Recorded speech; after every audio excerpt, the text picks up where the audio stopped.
இந்த அரபு நாடுகள்ல எங்காய்க்காவது மழை வந்து நீங்க கேள்விப்பட்டிருக்கீங்களா?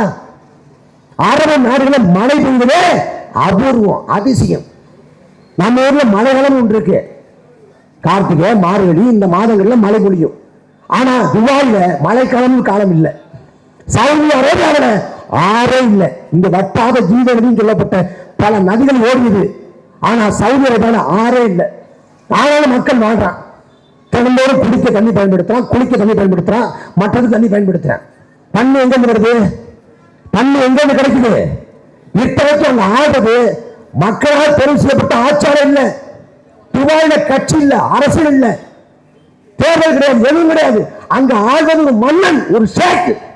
துபாய, கத்தார, ஓமன், சவுதியை ஆள்வது ஷேக், ஒரு மன்னன். அந்த பாரத நாட்டில் எப்படி தண்ணியை மக்களுக்கு கொடுக்கலாம்? மழை பொழியாது, மழை வளம் இல்லை. இருக்கிறது என்ன? கடல் வளம் மட்டும்தான். மழை பெய்யாது, ஆறுகள் இல்ல, குளங்கள் இல்ல, குட்டை இல்ல, இருக்கிறது கடல் மட்டும்தான். அப்ப கடல் தண்ணியை சுத்திகரிச்சு தன் மக்களுக்கு கொடுத்துறான். ஒருவேளை என்றைக்காவது மழை பெய்யுதா, அந்த மழையை சேமிச்சு வைக்கிறான். யாரு? துபாயில. தமிழ்நாட்டில் ராமநாதபுரம் வறட்சியான மாவட்டம்னா அங்க பெய்யக்கூடிய மழையில ஒரு விழுக்காடு கூட பெறாத நிலம் துபாய். அங்க தண்ணி தட்டுப்பாடு, தண்ணி பற்றாக்குறை செய்தியே இல்லை, வரலாற்றே இல்லை. ஆனா தமிழ்நாட்டில் அதிகப்படியான மழை பொழிவு இருக்கு. எப்படி? ஒட்டுமொத்த பூமி பந்து, நான் வாழக்கூடிய இந்த பூமி பந்துல சராசரியாக ஒரு ஆண்டுக்கு 800 மில்லிமீட்டர் மழை பொழியுது. 800 மில்லிமீட்டர். ஆனா தமிழ்நாட்டின் சராசரி மழை பொழிவு உலகத்தின் சராசரி மழை பொழிவை விட அதிகம், 950 மில்லிமீட்டர். அந்த மழையில ஏரிகள், குளங்கள், குட்டைகள், கண்மாய்கள், வாய்க்கால்கள் என்று வெட்டி சேமிச்சிருந்தாலே முப்போகம் விவசாயம் செய்ய முடியும். கோடை காலத்தில் தண்ணீர் தட்டுப்பாடு இல்லாது நம்மளால வாழ முடியும். ஒரு நாள் நீடுதில்லை. சோழ சோழ பாண்டிய மன்னன் நாட்டு வேண்டாம், மன்னராட்சிக்காரன் மன்னனை பார்த்து புறவம் பண்ண மன்னா, அறம் போல் இன்பம் என்ற மூன்றையும் பெற வேண்டும் என்றால் நீரை சேரி, நீ நீரை சேமித்து கொடுத்தால் அறம் போல் இன்பம் என்ற எல்லா பேர்களும் உன்னை வந்து சேரும்.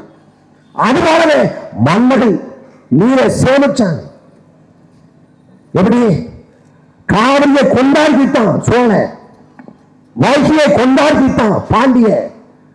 வான் பொய்ப்பிடும் தான் பொய்யா காவிரின்னா வானம்பாடி பறவை உட்கொள்ள முடியாத அளவுக்கு வறட்சி வந்தாலும் சரி, கோல் பிரிந்து கோடை வந்தாலும் சரி, அந்த வானமே பொய்த்தாலும் சரி, காவிரி நீர் பெறுவான், சோழ் பெறுவான். காவிரியை கொண்டாடித்தான் சோழ மண்ணை. வைகை ஆற்றை பொய்யா குளக்கொடினா ரெண்டு பக்கம் ஆற்றி ரெண்டு பக்கம் தண்ணியை கொடுத்து கொண்டே போயிட்டு இருக்கோம். அப்படிப்பட்ட பொய்யா குளக்கொடினா அன்னைக்கு முன்னாற்று ஆற்றுல சேசிப் இல்ல, கிட்டாச்சு இல்ல, டிராக்டர் இல்ல, பொக்கலம் இல்ல, கனரக எந்திரங்கள், வாகனங்கள் எதுவுமே இல்லை. அன்னைக்கு இருந்தது வெறும் மண்வெட்டி, வெறும் கடப்பாறை. மண்வெட்டியும் கடப்பாறையும் கொண்டு ஏரிகளை வெட்டினான். ஏரிகளை சங்கிலி தோற போல நினைச்சான். அங்க நீர் பாசனத்தை உருவாக்குனான், விவசாயத்துக்கு கொடுத்தான், மக்களுக்கு கொடுத்தான். தண்ணீர் தட்டுப்பாடுலாம் கிடைச்சிச்சு. மன்னராட்சி காலத்துல சாதிக்க முடிந்தது. ஆனா மக்களாட்சி காலத்துல வாட்டர் டாக்ஸ் அப்படின்னு சொல்லி தண்ணிக்கு வரி வாங்குறான். தண்ணிக்கு வரி வாங்கி விட்டு தண்ணியை காசு கொடுத்து வாங்க நிலைக்கு தள்ளுறான். அடுத்த உலகப்போர் என்ற ஒன்று வந்தால் தண்ணிக்காக தான் இறங்குறான். உலகப்போர் சாதாரண நினைக்கலாம். மறந்த அப்துல் கலாம் சொல்றாரு, வரும் காலத்தில் உலகின் மக்கள் தொகை 800 கோடியா இருக்கும். அதுல 700 கோடி மக்களுக்கு தண்ணி கிடைக்காது, 100 கோடி மக்களுக்கு தான் தண்ணி கிடைக்கும். அன்னைக்கு ஒரு நாட்டில் இருக்கக்கூடிய நீர்வளத்தை எடுக்கிறதுக்கு இன்னொரு நாடு போர் கொடுக்கும். அந்த போர் அணு ஆயுத போராடுகிற தண்ணிக்காக அணுகுண்டுகளை வீசி போர் கொடுப்பான்னு அப்துல் கலாம் எச்சரிக்கிறது. தென்னாப்பிரிக்காவில் கேப்டவுன் ஒரு பகுதி, உலகத்தில் தட்டி பாருங்க, கேப்டவுன் உலகத்தின் முதல் நீரற்ற நகரமாக அறிவிக்கப்பட்டுச்சு. உலகத்தின் முதல் நீரற்ற நகரம்.